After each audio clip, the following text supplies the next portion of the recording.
The Society for Intercultural Education, Training and Research of British Columbia proudly presents My Perspective, My Voice, a video series that highlights the various experiences of different people in marginalized communities.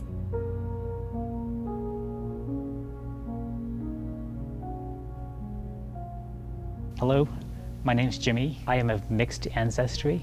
My mom was Coast Salish, Cowichan tribes in Duncan, and my dad, he is a mix himself. He's Haida and Scottish. Both of my parents have passed on, so they were in the afterlife.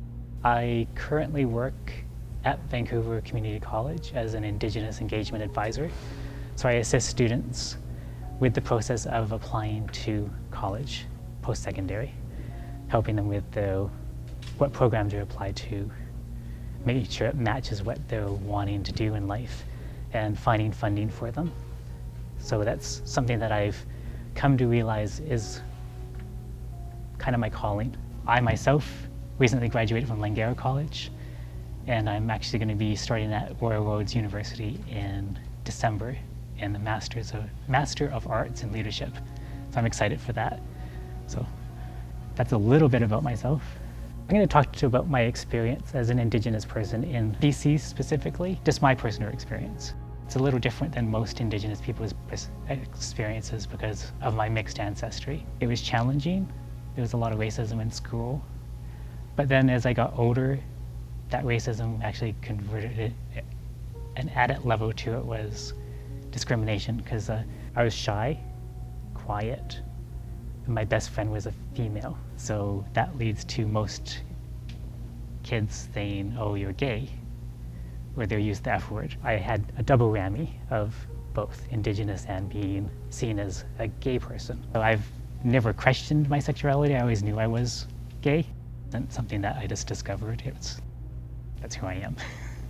Like the kids in elementary school, they would harass the family because I'm number 7 of my family. So the individuals that did go to school, we would be harassed by the other kids. If anything happened at the school, our family would be blamed because we were the only Indigenous family on the island. It's those Aiken boys. It was challenging, but then as I progressed through school, secondary, I actually moved away from the island and went to Victoria. Bigger environment, less focus on you. You can blend in with the crowd. In grade 10, it was still a bit of the gay thing because of being in dance classes in school and my friends being female. I started learning a little more about Indigenous. When I got to the bigger city, they say I have a natural talent to be artistic, so they put me in drawing classes, art classes. That kind of backfired for me. It made it an obligation. So going through grade 11 and 12, I was able to hide in school. So there was not much discrimination on my sexuality or my Indigenous status. And then after grade 12, going into the workforce, I never experienced any race discrimination. It was more my sexuality discrimination. Bosses taking advantage of the quiet, shy, effeminate individual and using their powers to kind of maneuver whatever they wanted. It's life. And all my growing up and with what I experienced in life, losing my parents young and losing some siblings when I was young, you grow a thick skin. And I was bullied all the time in school for being gay, so it kind of rolls off your back after a while. But because of the being mixed, I was actually not accepted fully in the non-Indigenous world and fully as an Indigenous person. I grew up off the reserve. I never grew up in my community. My mother, she was full Indigenous. She never taught her kids her language. She never passed on her traditions and culture. She was a Cowichan sweater knitter. That wasn't passed down to any of the kids in our family.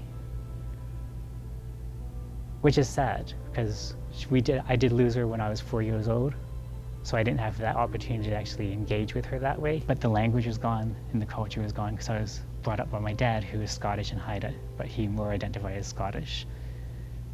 And he just had all the 7 kids in total that he was taking care of after my mom passed. That gap in time, things did change. and schools were more supportive of Indigenous people in school.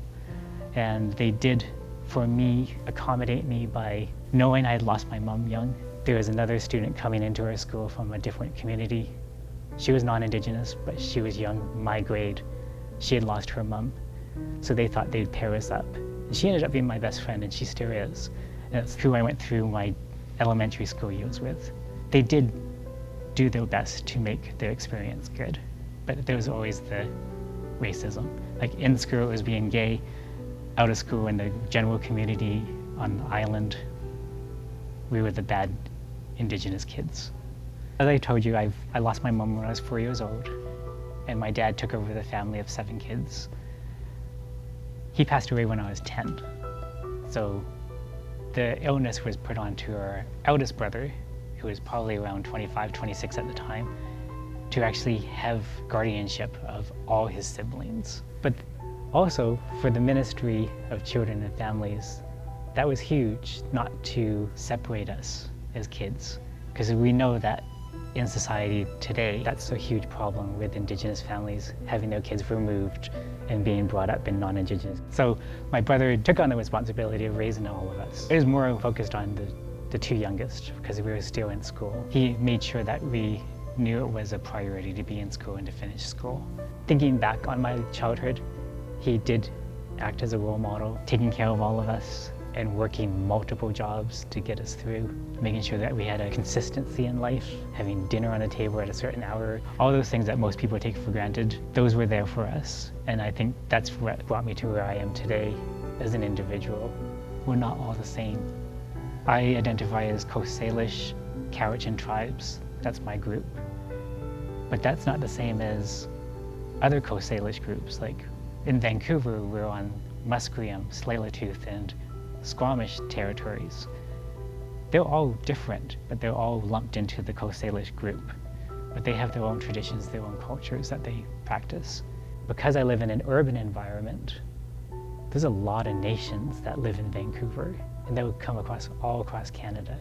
So you have East Coast, you have prairies, and you have American, because we didn't have borders, so we have a lot of Indigenous that come from the American side, where their territories cross over the border, but it's been divided because of the colonialism with their maps and how they structure everything.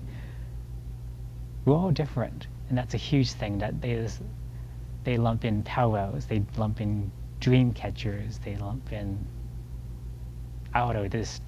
they all think we do the same thing, but we don't.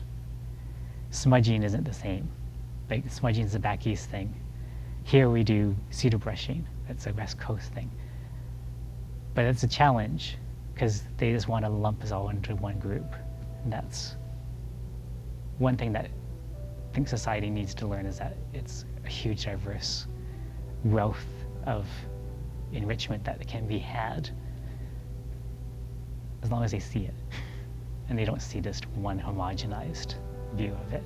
As I'm learning now, the Indigenous communities are embracing Two-Spirited people again. They say Two-Spirited as a general term because the real definition varies between nations, but that's a good chunk of people say Two-Spirited for gay, lesbian, transgender. So all of that is lumped into one term, but it has various definitions. The Indigenous communities are now coming back to actually respecting Two-Spirit people, and there are more support groups with Indigenous communities to support those individuals that are having struggles, accepting who they are instead of fighting it and possibly committing suicide. So our communities do experience a lot of suicide because they're not accepted or they feel they don't belong. But that's coming around, it's changing, it's shifting, so it's good. As an Indigenous student going to post-secondary, instructors, when they're dealing with Indigenous students in their classes, from my experience, they just need to be a little more open and gentle with Indigenous students because they have requirements of their communities that they have to fulfill. If there's a death in the community, it may not be an immediate family member, but they have to be there. It's their community, it's their nation.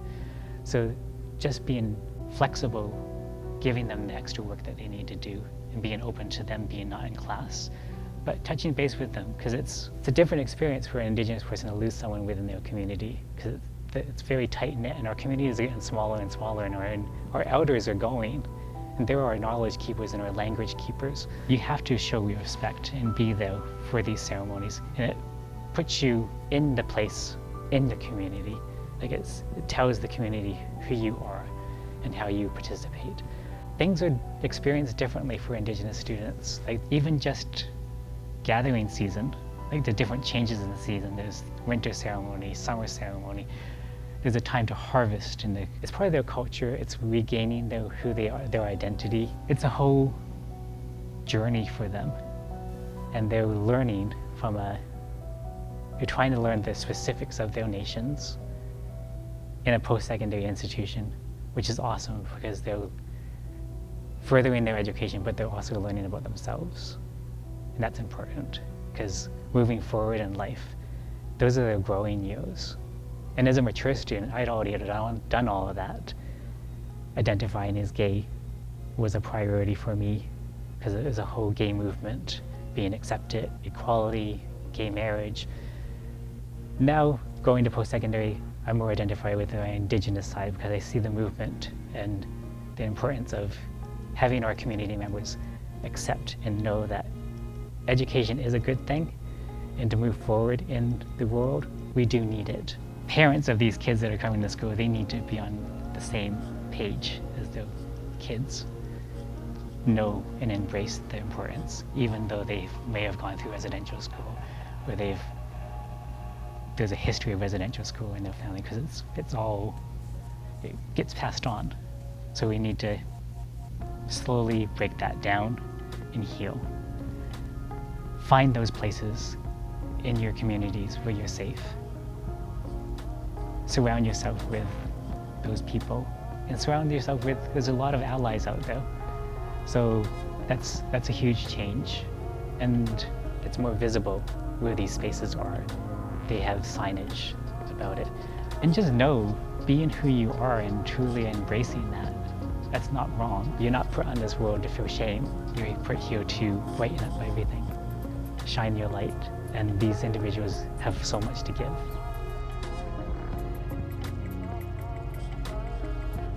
Thank you to the Ministry of Tourism, Arts and Culture, the Courageous Storytellers, the CTAR Board, and Vancouver Community College for helping make this project become a reality.